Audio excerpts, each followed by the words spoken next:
Everybody, thank you for joining me for a Friday afternoon ad podcast. We have one of my favorite people in the world joining me on the show today. Cherie Cohen is the Chief Revenue Officer of the X Games. Prior to that, she was CRO of the World Surf League and also held high-level revenue positions at sports organizations like ESPN and NBC. Cherie, thanks so much for coming on and telling us a little bit about what you're up to these days. Oh, thank you for having me. I'm excited to be here. Let's go. So I know I gave a brief little synopsis, but would love to dive in a little bit deeper. Tell me a little bit about where you grew up, and how did you get into the industry, and where'd you go to school, and how did that lead to your first roles in the industry? Yeah, it's been a long and winding road. You might know this already, Dylan. I'm a Jersey girl. Yep. Grew up on the East Coast. Went to Rutgers University. I'm a proud Scarlet Knight. Let's go. Pretty much put myself through college, and then I started working in Manhattan like almost immediately following. I started at an ad agency back in 1996. Was a really great environment. Super young, lots of education, great background and basis on the business. I actually recommend to young people all the time to make sure they look at ad agencies as a viable option. I then got hired by one of my clients at Paramount Pictures to come out to Hollywood for the first time. Wow. I'd never been. And so I moved myself out there. Funny story, one of the women I brought with me to take a job alongside is still there 20 plus years later. No way. Yeah, so great friends, great experience, great entree to movie marketing, fast-paced environment. Sometime after 9/11, I moved back east again, get married, start a new career journey, kind of regroup with the family. I started working for ESPN in New York, which was an amazing opportunity. They showed me their wheel of content and their multimedia strategy, which at the time was like leading. And while I was intimidated in, representing all these great sports, I was all in and very excited to kind of start that journey. I found myself representing that brand for almost 9 years, which was amazing. They relocated me to the West Coast again because I think I missed it. And I also really loved working more client direct on the West Coast. So I relocated back out to the West Coast in 2005. I've been on the West Coast ever since. And then about right around 2013, I think, I was recruited by NBCU to go represent their portfolio, which was a really exciting opportunity. I got to work on things like the Olympics, and some of their really great entertainment portfolio. So like kind of marrying my lifestyle and entertainment background with my sports background, which was super rewarding. And then eventually I found myself at the World Surf League as Global Chief Revenue Officer, which was super exciting, was an opportunity to build and grow with a global sport and fan base, one that I really love, and we can talk a lot about that. And that reminded me how much I love action sports, which kind of brings me to today's role, which is the Global Chief Revenue Officer at the X Games. A little bit of a return to home because a lot of the folks involved in the X Games are from ESPN. And ESPN and Walt Disney Company still own about 20% of the company. Awesome. Well, that's a great full circle recap on the career journey. So, you were in very traditional large media organizations for a long time, always in that straddle between entertainment and sports. What attracted you to the action sports world? Why did you initially make the jump over to WSL and continue that path on with X Games? Yeah. I think at that point in time, I was looking for a little bit more purpose in my work. And I thought that being able to work with a growing global organization that really supported and serviced athletes could do that, right? Like I could help grow a global sport and work on a, male and female sport organization was super exciting to me. But truthfully, I'm married to a man who has surfed, his whole life. So I was able to understand the lifestyle. He was already a fan.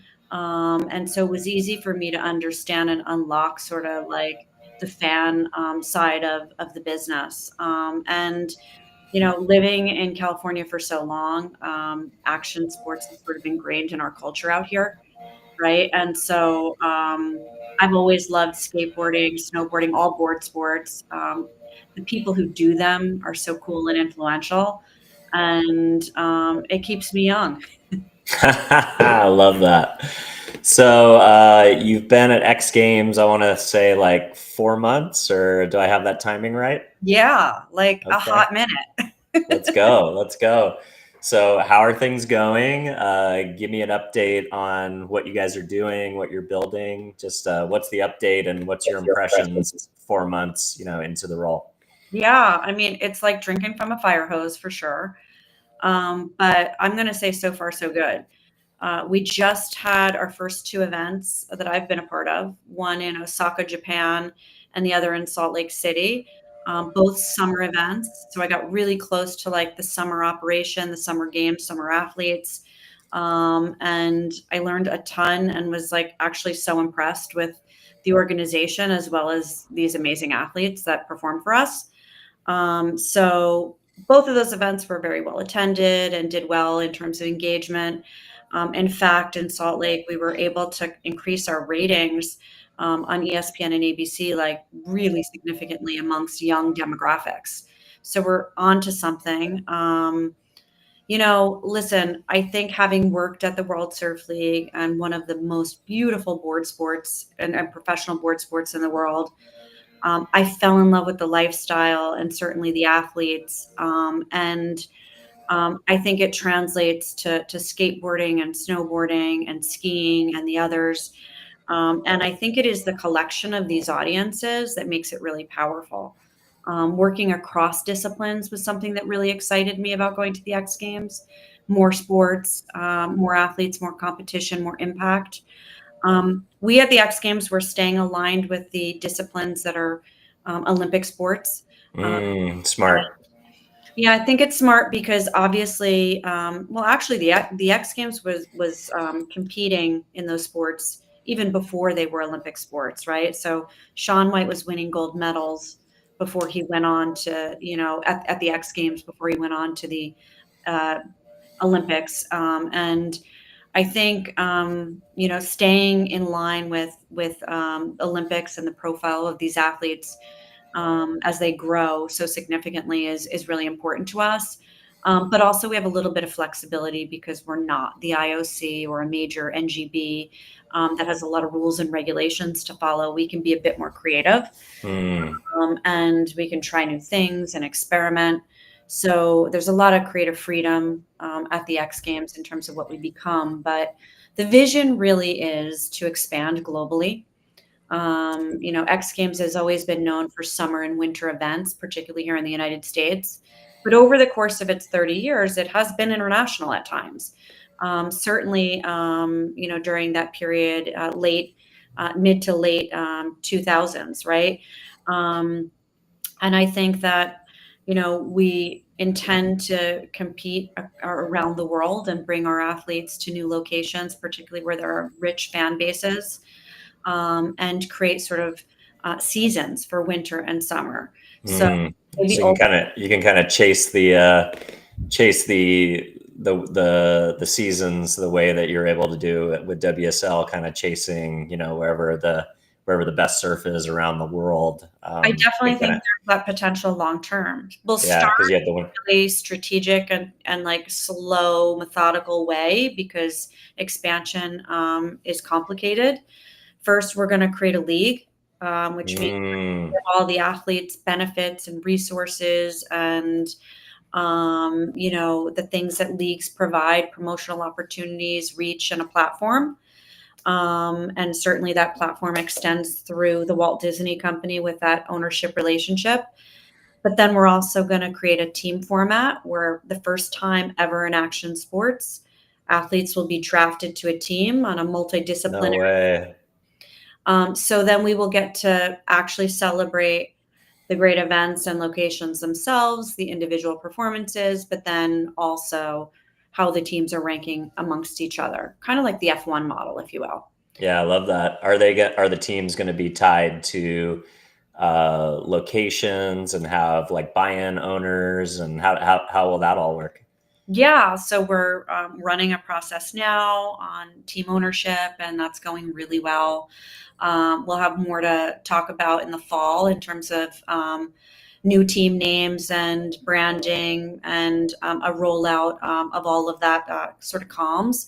But I think the early thinking is it would be location or country based, right? But still kind of in the works with those, folks who are looking at ownership, um, and certainly multidisciplinary and also dual gender. So all those things Mm, are super important to, sort of today's fan base.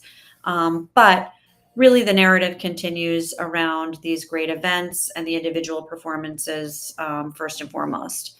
And we'll be doing a full rebrand in the fall, which is really exciting. The brand hasn't been refreshed in well over a decade. mm, And so we're super focused on Gen Z and the millennials to really make sure we're speaking to the next generation of action sports fans and participants. And that means doing interesting things like inviting really relevant music acts, out to our events, or leveraging platforms like TikTok and Snapchat regularly, and having a whole influencer strategy and a content strategy that, really leverages creators and athletes, maybe even outside of these particular sports to create great crossover, but always in a voice that is young and fresh and relevant and forward thinking. I love that. Are we going to see like celebrity ownership? Like, would we see like a Tony Hawk own a team or a Sean own a team, something like that? There's definitely potential for celebrity, and I will say that there's been some celebrities outside of the like endemic action sports space who we've seen interest from. So it could be some new interesting people entering the space as well. We have Wow. a founding athlete group that is some of those big names that you talked about, the Ryan Shecklers, the Tony Hawks, the Nija Houstons and others, who will help us, advocate for the league and certainly be a face for promotional activity. And then the ownership will add another layer. So it'll be really interesting to see who kind of steps in on the ownership level and, how we position their profiles as well. That's really exciting. That is going to be so cool to see that process roll out. It's different. It's new. There's a lot to think about. I mean, I would be remiss if I didn't kind of touch on like the complex nature of the action sports industry and the dynamics between athlete sponsors and let's say league sponsors or team sponsors. There's a lot to think about. We're going to be athlete first, which means we're going to take it slow and make sure we don't put anyone in a position where they can't take care of their sponsor agreements and or use the platform to promote their own profiles. So we're going to really lean heavy on athlete first and athlete obligations first. But as this kind of expands, I think it's just going to bring more resources into the industry. And that's really the goal. I mean, if I could think about anything that I want to accomplish in this sort of like phase of my career, I really, really want to help these athletes grow their profiles, grow their salaries. I think action sports athletes are some of the coolest people on the planet, and they should make just as much money as golfers and others, right? Like, Mhm. and so bringing more people in to the industry in a really authentic way that kind of helps sustain and level up the profile of the sports and athletes is really kind of what I would like to leave my mark on.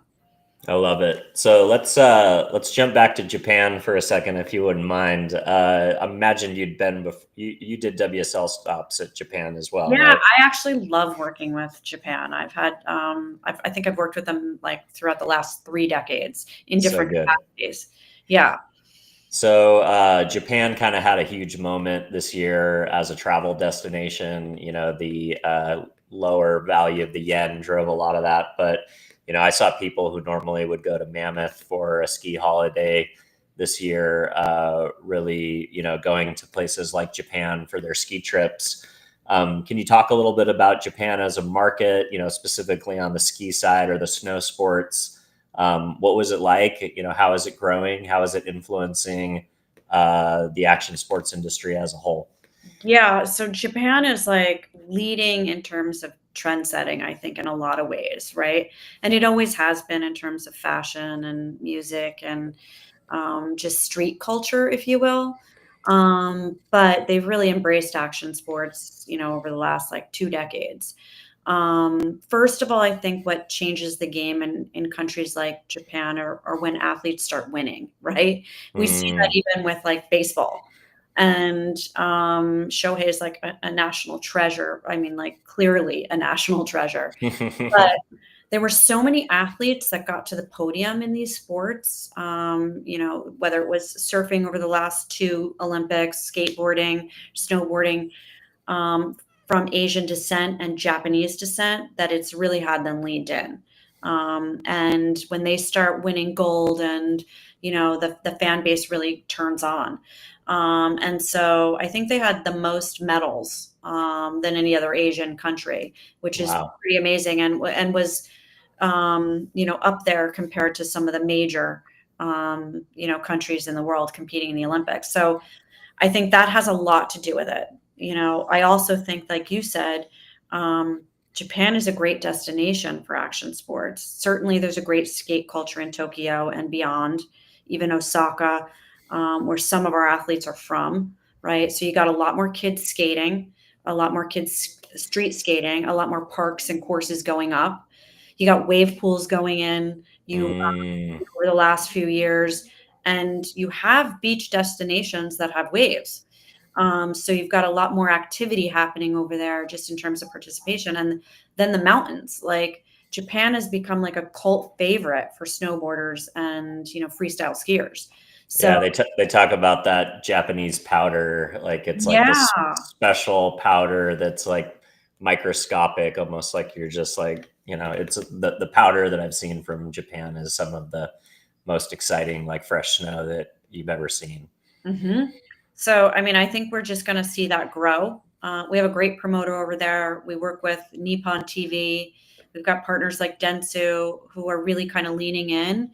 And so, what I'd like to do is obviously build our presence in Japan, but also export that in a really authentic and unique way to the rest of the world.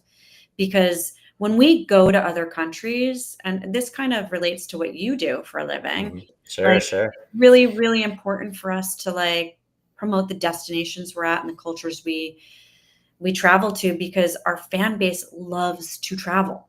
And action sports fans love to travel. You know that. Hmm. Resorts, destinations, waves, you name it, great cities.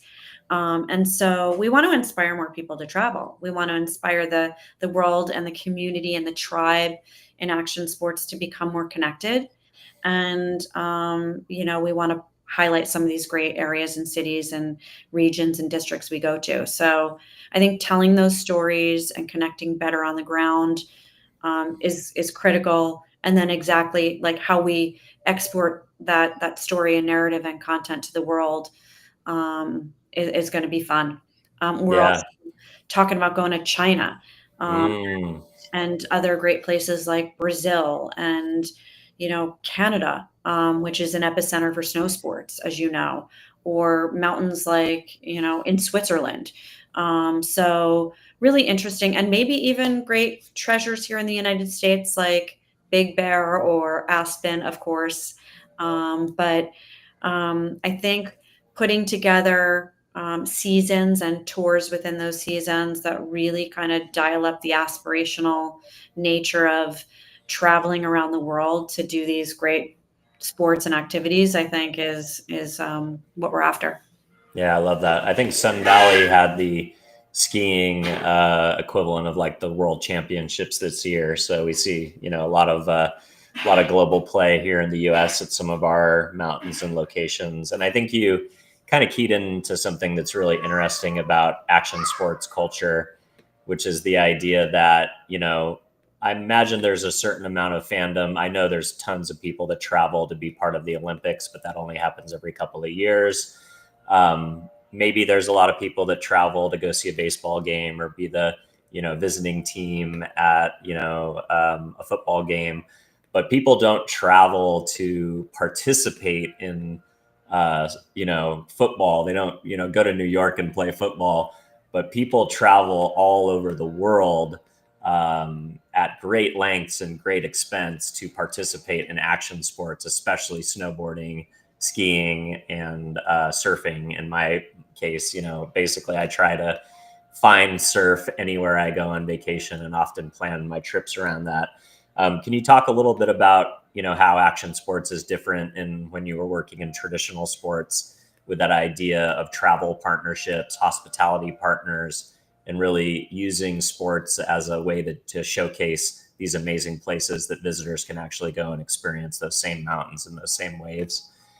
Yeah, exactly. You nailed it. Is I think one of the core differences is there's just such a much bigger pool of participants in terms of action sports fans. Like I don't know the stat, but like if you watch baseball, you may not have played baseball since you were a kid, right? And not Hmm. everybody touches a football every year, right? Or even goes out for a pickup game.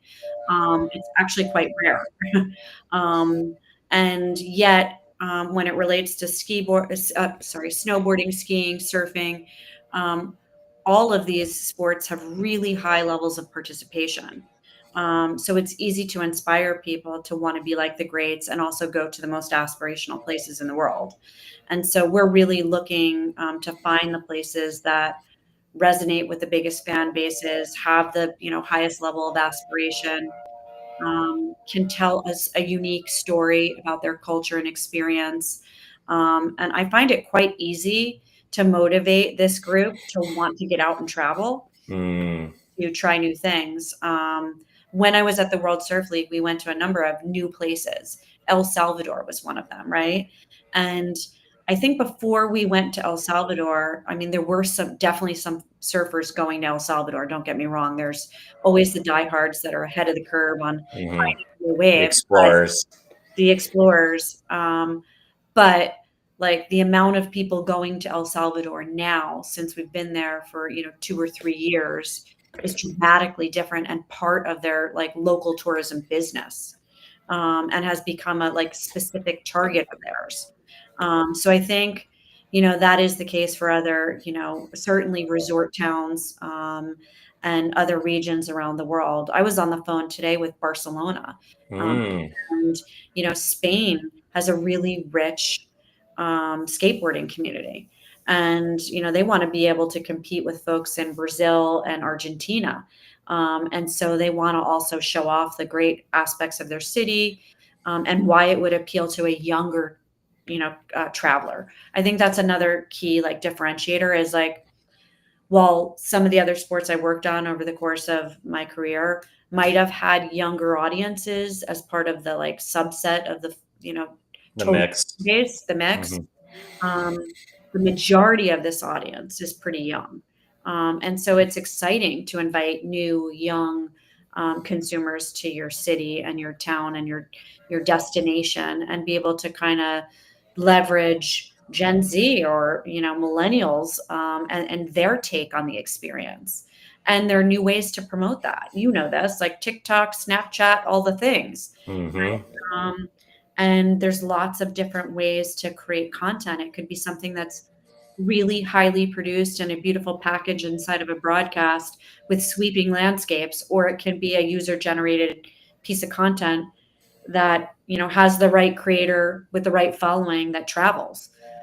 So there's lots of different ways to promote these destinations, but it's really fun to work with tourism boards and find out more about these cities and locations and kind of really showcase that to the world. We did that in Salt Lake. Mm, So Salt Lake, first time the X Games had been to Salt Lake, I got so excited once I learned more about that like community yeah, and it's great. adventure outdoor sport environment that is. I probably, because maybe I was working on like coastal locations previously, wasn't paying attention, but it was so exciting to show like particularly the US audience, what a vibrant, awesome place that is to go and visit and, all that you can take part in, everything from the mountains to hiking to Woodward and, moto. So it's exciting to see that there's just so many rich communities and so much to do in this world, right? Like, and I think we just want to all encourage people to get out there and get after it. Yeah, totally. Salt Lake is amazing. It's not just a stop on the way to Park City or some of your favorite ski towns. And then you've got places like St. George where you can take a razor, side by side to the rim of the Grand Canyon. I mean, it's It's so so much to do in Utah. It's so cool. Yeah. And so, yeah, I look forward to like doing more exploring. Like this definitely gets me energized and excited to travel. So good. So let's talk about Olympics and a little bit about how they have provided a tailwind for the action sports industry and now including all these disciplines as official sports in the Olympics. We saw just amazing statistics around tune in for these modalities. I remember reading during the first year that surfing and skateboarding was brought into the Olympics, like the athletes had a 27% time growth over any other participant in the Olympics from like a category perspective as a growth in social media following and engagement. Maybe it was because it was new and they were on a global stage for the first time. But can you talk about some of the trends? How is the Olympics continuing to add value to the ecosystem? Yeah, I think they definitely do. And I think the reason that the IOC was interested in these sports and others was to future proof the Olympics, right? To bring in that younger audience. That has proven to work. We know that younger people were watching those sports, particularly here in the coverage in the United States on Peacock and NBC. We know that it was a bit more engaging socially, as you mentioned. It also let them experiment more with talent and I guess their production of Olympics. They've experimented on being a little bit more free and fun and creative in these environments, which I think serves them well. So I know that they're all in. And what I think it also does for the sport is creates more opportunity for the athletes, obviously profile. Billions of people watch the Olympics, right? And when athletes win, they just get exposed to, the world on a global stage. But they also get exposed to sponsorship in a different way. Um, Mm, I've seen so many more sponsors since I've been working in action sports, getting picked up by the Visas, the Procter and Gambles of the world, the Olympic official partners, right? And making them a marquee part of their campaigns. Like I think John Florence was in an amazing Peloton ad, right? Like, mhm. and we've seen a lot of that, and that's great for them, right? They get um, bigger tiered sponsors. A lot of them have lasted, through multiple games, which is great, and that creates opportunity for them. I think that also um, attracts other brands to the sports, right? When they see Visa and Peloton and Gillette sponsoring action sports athletes, they maybe consider that themselves, right? So that's great. It opens the door, um, and I think it gives these athletes a development path and something to kind of work towards every couple of years that the whole ecosystem can get around. And so we support the Olympics. We obviously have to work around their calendars, right, to make Hmm. that we're scheduling our events in a way that allows athletes to make sure they can get to all their qualifiers, as well as enough time for the Olympic Games themselves. Like we'll have Aspen before Milano this time around, so we're really conscious of making sure the athletes can get from one place to the other, but also it creates an opportunity for us to be a promotional vehicle for the Olympics. Like Mm. a couple weeks before the Olympics happen, we can start talking about it, and we can Yeah, kind you of, can run tune in and be promoting it as it's leading into yeah, and the we can next send event. them off with some fanfare, right? And then we'll pick them back up when they, after they win, which is amazing. So I think it's really important for us to stay connected. Obviously, I'm a good friend of Sophie Goldschmidt. She's the CEO of USA Ski and Snowboarding. She was my former CEO at the World Surf League. So it's connections like that. The industry is pretty well connected. USA skate team is amazing as well. And so I think that there's room for all of us. I want to work with everyone, to kind of raise the bar on the whole industry. And I'm a huge fan of the Olympic movement and the exposure it gives to these sports and the athletes. Love it. So let's talk a little bit about branded content. At WSL, you guys were huge in creating content that lived outside of the tournament. Ultimate Surfer, long form documentary, surf films, even narrative stuff. We've seen what things like, the F1 series that was on Netflix really almost kind of paved the way for them to come into the US market. Are you guys thinking about that same strategy of being a content creator outside of just the events you put on? Yeah, and I think it's actually a critical part of the strategy.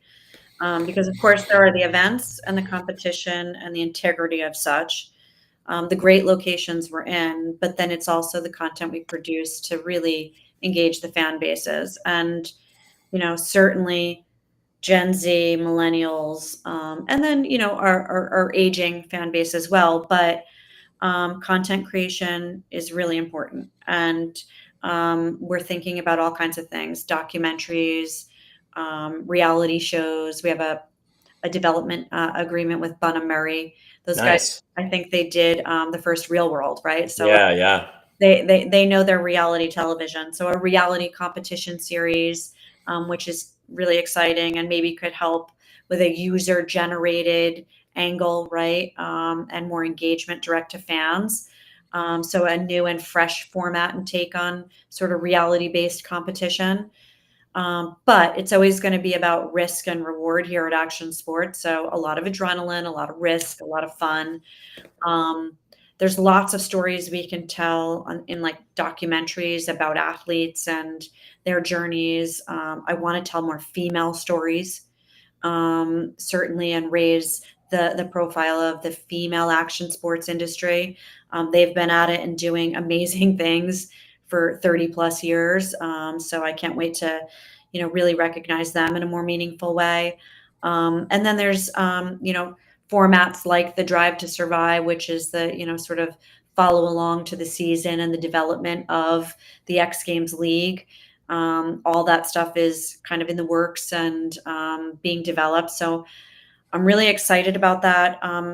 I would be remiss if I didn't say that, like, the Walt Disney Company, when I look back at the library of content that we have access to, has done a ton over the 30. Mm, They've produced all kinds of shows and documentaries and, athlete profiles we have access to. So we're using that also to retell stories, frame context, and create some real good ideas. They had a series called like Real Skate and Real Snow, which was very successful for a long time.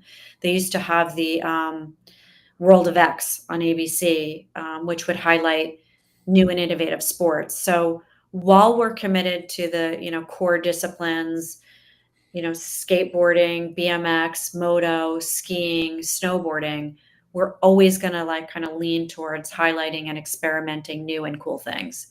That would be kind of under the X Games spotlight umbrella.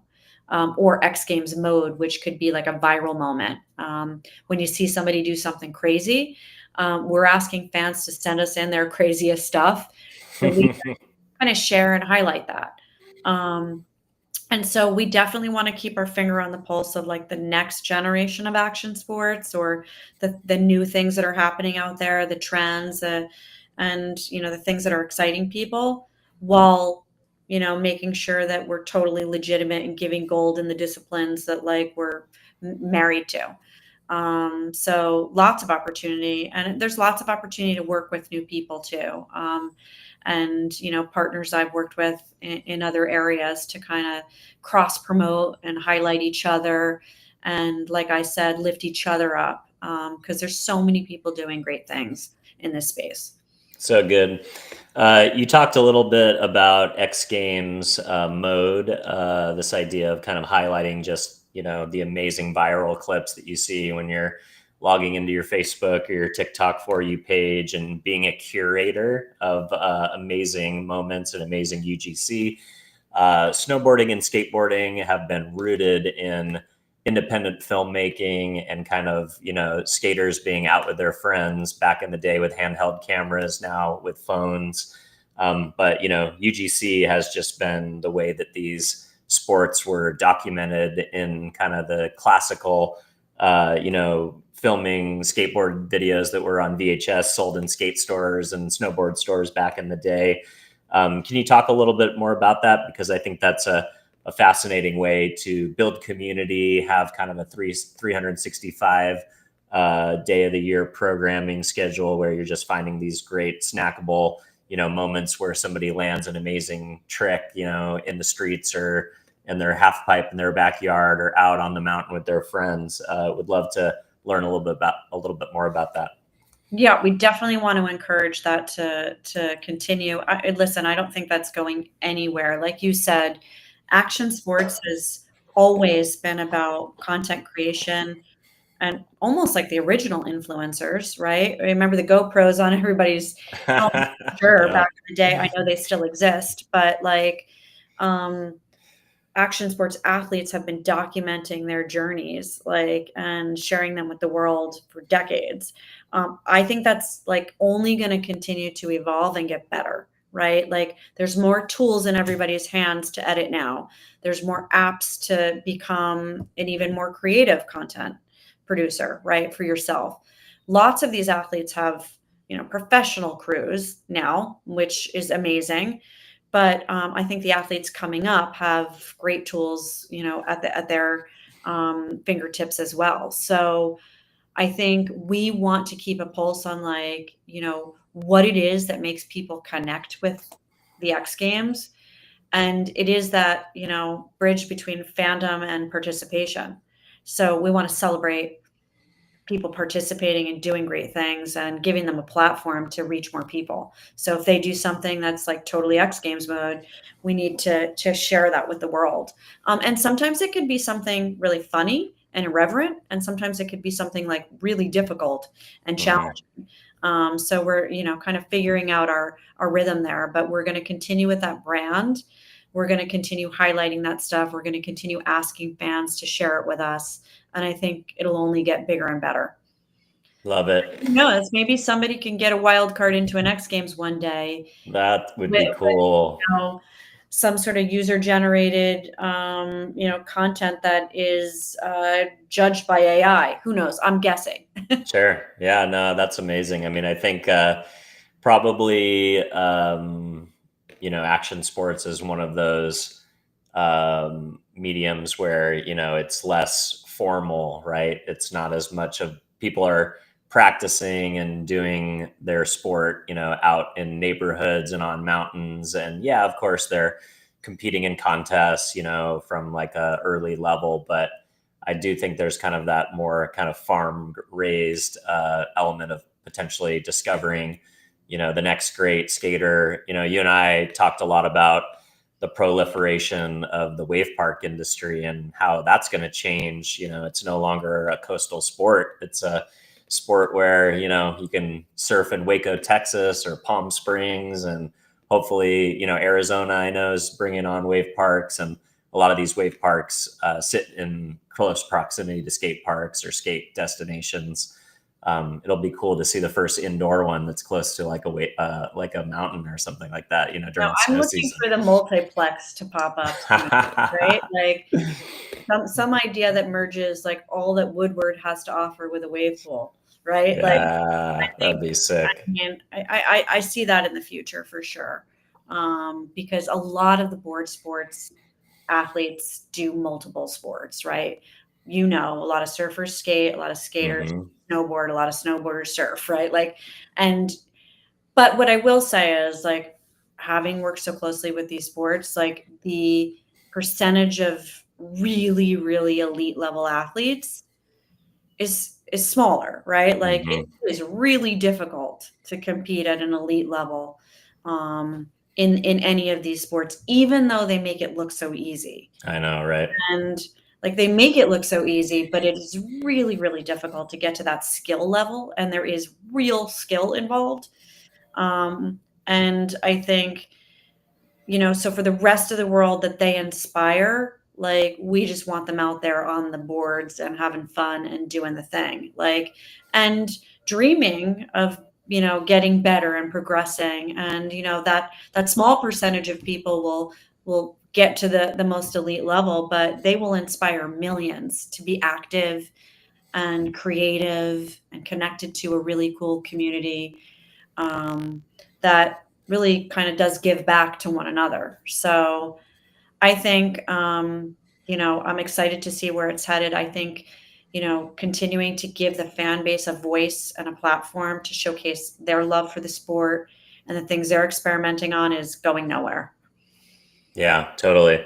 So let's touch a little bit on this idea of athletes as storytellers. We've seen some amazing examples of professional tour riders or people who are involved at the highest levels of competition also really branch out and become, huge vloggers on YouTube, and they're telling more dynamic stories through social media. It's not just clips of them, doing their sport or highlights. And it's really, full scale storytelling and giving people an idea of behind the scenes, if they're into the gaming space or if they like to, do outdoor recreation. I mean, like athletes are just so multifaceted, and they're entrepreneurs in addition to being amazing athletes. Can you talk a little bit about how you guys are helping empower your athletes to be better storytellers and help grow the profile of both the X Games, but the industry at large?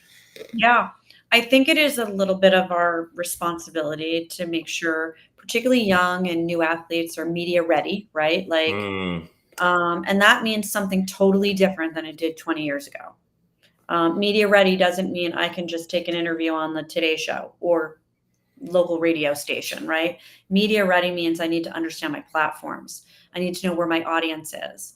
I need to know how to create content for different platforms. And I also need to be able to interview and uncover a bit more about my personality and become, sort of whole people, in their appearance to the world. And so we've talked a lot about how to work with partners to do that, whether it's platforms or technology, enabling them to have more content from us, or just giving them the tools to be better editors, etc. And there's ways to partner with lots of companies on that front. But then there's also the storytelling part of it, which is, I think spending time developing your personal narrative and brand is mm, a bit, important. It sounds cliche, and it could be sterile, right? Like that exercise. I think you got to always put an action sports spin on it, right? And sort of definitely a younger, fresh spin on the narrative. But I think, obviously these are folks that are taking more risk and doing things on an extreme level in conditions that are, sometimes really challenging.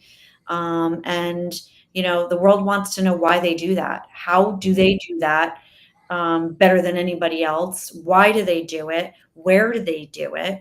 And what happens to their life when they prioritize that, right? Like, and how do they manage all the aspects of the rest of their life?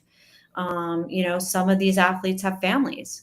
Some of them want to have families. And now we're seeing generations of athletes, certainly kids of former athletes. And that's interesting too, because you have family stories and, legacy stories. So I think there's lots of different ways into the storytelling. I'm not sure we have to like tell the athlete base, like, this is what you need to do as an athlete today. I think people get it, but they do need the tools, and they need, a little bit of training and know-how to take it to the next level, and, to make sure that they're, kind of achieving their goals, and, reaching as many of their fans as they can. Yeah, and they're all aspirational. People they don't just want to know, what products they support from a sponsorship perspective, but they also want to know, like, the authentic relationships of, like, what equipment do you use? What's your workout routine? How do you get to sleep at night? The things like that, I think are super interesting and important too. So I think they're all aspirational. They're influencers in the truest, expression of the word, because people want to emulate them to get better at the things that we all aspire to do that they do. Yeah, 100%. I mean, I think, they set the tone for a lot of the trends in the industry, and certainly the things that are important and interesting to like the next generation of youth fans. They're watching what they wear. They're watching where they go. They're watching the products they use authentically, like you said.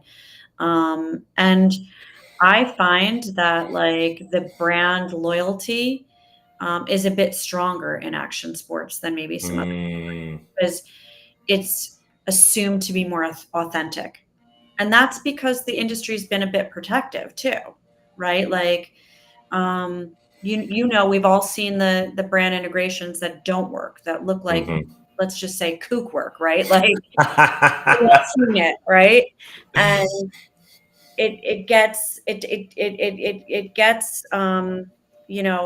elevated when the work isn't right. And brands work really hard, even non-endemic brands that come into the space, to really try to be thoughtful about being the most authentic, because when it is, it works. Yeah, I love that. Let's talk about that a little bit. We're in an interesting phase of the endemic space, whether you talk about skate, snow, or surf. We're at probably a peak where there's more participation than ever. Media channels are growing. All those things are kind of on a hockey stick to the left. But I don't know if it's supply chain or manufacturing or what, but you have the implosion of board riders. You have, famous brands like Quicksilver become licenses for the first time in history. And it's really hard to make it as an action sports endemic brand, just making skate decks, t-shirts, hats, apparel, kind of the traditional things. And I think as an industry, we're probably more dependent on endemics than ever. So can you give maybe just, what is your take right now on the endemics? But more importantly, I think, like you said, that opens up opportunity for non-endemics to come in and create authentic partnerships. Who do you see is doing that in a really a way that you think is a breakout, like great example of a brand who's doing it right? Yeah, no, I think that's really, it's a great question. It's interesting. It's timely. It's complex. Because I think we have to look at, like, relative to the endemic space, particularly the apparel and retail space, right? I think those business models have just changed so quickly, right? Like, as soon as Amazon started dropping off boxes to all of our doors, it changed the model, right? And Yeah. there were a number of years where people were a little bit hesitant to buy their like apparel online. Yeah. That's done, right? We all know that, like, People are buying online. They're getting exposed to more brands than ever. TikTok is selling apparel like crazy, right? So I think the model has changed a little bit, right? And so some of the legacy brands, maybe the guys that were, under the Board Riders umbrella and such, maybe didn't adapt to that as quickly as they needed to, probably because they were under a licensing model that was a bit Mm-hmm. one step removed, right, from the actual consumer. And I think the learning from that is you need to be closer to your consumer Mm. to win. Doesn't mean you can't have a licensing business, but I think the licensing model probably needs to change a little bit. And then the surf shops and the skate shops also need to evolve a little bit, right? Like, Mm. used to be the epicenter where people hung out, and that was the big value proposition of like this whole community of shops where they were filled with young people, and they were hangout places, and they were like you know um awesome like congregation opportunities, right? Like, how do you bring people back into like a community environment and wanting to connect with their, community in a meaningful way? I think that's going to be interesting to see how they navigate, right? But there's lots of folks who are super relevant, right? Like right now and doing amazing things. Like, I don't think I have never seen more Stussy shirts in like right than like in the past 10 years. Mm-hmm. So Supreme, another example of a brand that like maintains its like position as premium and yet very street cred, right? So I think it's not that kids are buying necessarily less or wanting less, but maybe they're looking at more streetwear, right? Than they used to be. Um, and then in the surf space, like there are brands that are absolutely winning with the surf lifestyle, but they're not considered a core brand. Like, what would you call Aviator Nation, right? Yeah, great point. Yep. Viore. I get a bag from Viore and it says, skate, surf, whatever, like and so there are lots of brands using the lifestyle and creating product for the lifestyle that are not considered core, that Mm. are also probably, taking a piece of the pie. So I think, it comes down to creating those environments where like, the participants and the like folks who love to skate and surf have somewhere they really want to connect to and congregate. And those brands mean something to them on a level that's beyond the transaction. And that's a little bit of a, watch out for the licensing model. But Yeah. I think we're going to be okay. We're just going through transition, and we'll see which players sort of, you Shake know, out. and shake out. Like the Yeah. Lawrence Marine guys doing a great job building that brand in the face of maybe others declining.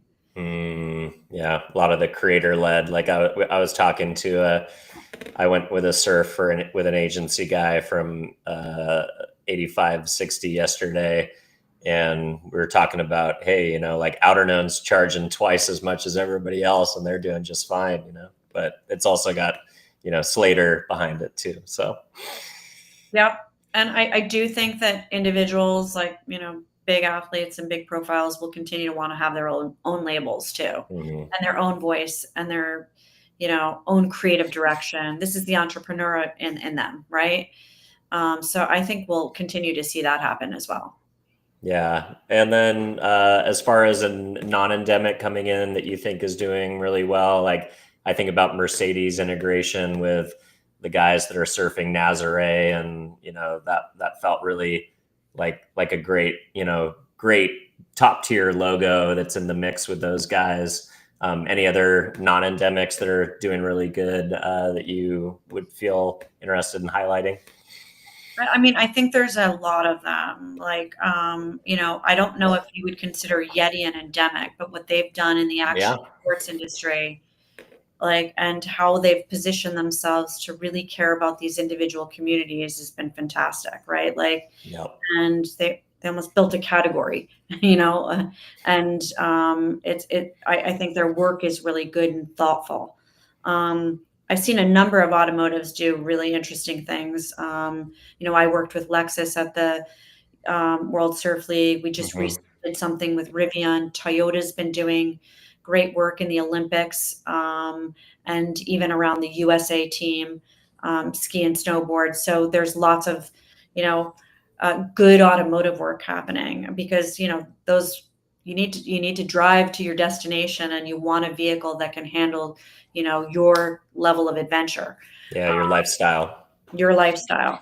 And then there's other brands, like, I mean, I was loving that J. Crew collab with the USA ski and snow team. Like, amazing, kind of, Americana, iconic, sweater series, really cool, unexpected. But there's lots of different, like, I just saw something from Golden Goose. Golden, Mm. their first skate film. Like, okay, so there's lots of people experimenting with all of these action sports, luxury all the way down to, like, very consumer friendly. And I think inviting them in and working with them in a really authentic way is the key. Nice. Well, let's run the home stretch on a question that I know is near and dear to your heart, which is around female participation, representation, pay equity, sponsorship parity. Just Ooh. got back from Cannes and Sport Beach. How are we doing? And I mean, I feel like Sport Beach in Cannes was just chock full of examples from other industries of whether it's, Caitlin and the WNBA, or other examples of, females really driving huge awareness and huge participation, and just all of the things. So would love to kind of get your take on how that's playing out in action sports. Yeah. Listen, I think women's sports has arrived, right? And you could see that over in Sport Beach. I think one of my dear friends, Laura Carenti from Deep Blue, has been driving Mm, that forward a lot. And a lot of other great organization, like the Women's Sports Foundation, the Together X guys. Like, there's just a lot more women's sports media out there now than there ever was before. And it is about profile. Like, I guess historically, women's sports didn't get as much airtime, right? Like, and mhm. didn't get as much coverage. And I think that's changing. We're seeing more live women's sports, on television, certainly in streaming, and through, these other really interesting publications, raising the profile of the coverage of the sports. I think that's only going to continue. Every month I hear about another, over the top channel or interesting collaboration with a media company focused on women's sports.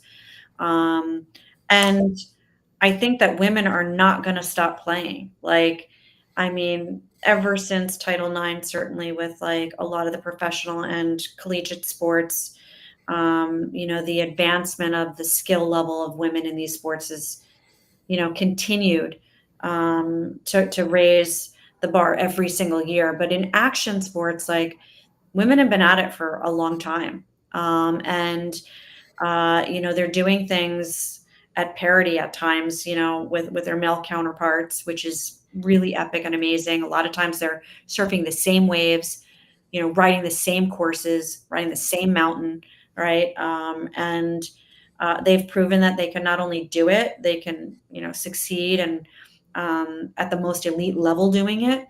But I think we're going to continue to see women pushing the boundaries. Like, I can't wait to see what the women do at Red Bull Rampage this year. Yeah. Last year was like, okay, now let's see if they go live with the women's coverage. How crazy do they get? Like, how quickly can that advance, right? I think it's super interesting. But the athletes are getting younger and younger too. Like, Mm, 18-year-old athletes like Arissa True from Australia, great skateboarder, is like the most decorated, like, female athlete in action in the X Games in history. right? Like Crazy. only 15. So there, and Caitlin Simmers, I mean, is she 16, maybe 17 now? Like on the world tour, winning like events, competing for, world championships, winning world championship. Like it's it's pretty crazy. So like I think that just makes the progression happen even quicker. And the training facilities are better, right? Like I mentioned Woodward, in our world, there's definitely like world-class training facilities in snow as well. And, the surf parks and the waves, the artificial waves just give people more opportunity to train and refine their craft. So I think I'm really excited about where women's action sports are headed. We want to give them a platform to, promote them equally, pay them equally, raise their profiles, and create global stars, really. And I think that's definitely happening. Well said. Well said. So, if people want to learn more about what you guys are doing at X Games, or if partners who are watching today, agency and brand side, want to connect with you directly, where do you want to send people to say hi? You can slide in my DMs in LinkedIn, or you can find me at Cherie at xgames.com. Beautiful. It's pretty simple. I love to meet new people, totally open to new collaborations, love to think outside the box and be creative. And yeah, like I'm here for it, and I'm excited for the next, let's say, couple of years as we really expand this league. And like I said, I'm excited for what this can do for the whole industry. And I want all these athletes to succeed. Love it. Well, Cherie, thanks so much for spending time with me on a Friday afternoon. I know that's a hard time slot to fill, but appreciate you being willing to spend some time with us this afternoon. Thanks so much for coming on. And then for those of you who are watching at home, if this is the first time you're seeing the show, don't forget to follow, subscribe, do the things wherever you're seeing us for the first time. An honest review on any podcast platform that you might be watching or listening on helps us find a wider audience. Most importantly, if there's a brand out there that you think needs to be involved in the action sports industry, somebody in agency land, or someone who you think would benefit from the conversation I had with Cherie today, don't forget to share the show. And with that, I'll let you enjoy your weekend, Cherie. Thanks so much for saying hi. Have a great weekend, and keep your eye on Dylan Conroy. He's a star. Thanks, everybody. See you around. Bye.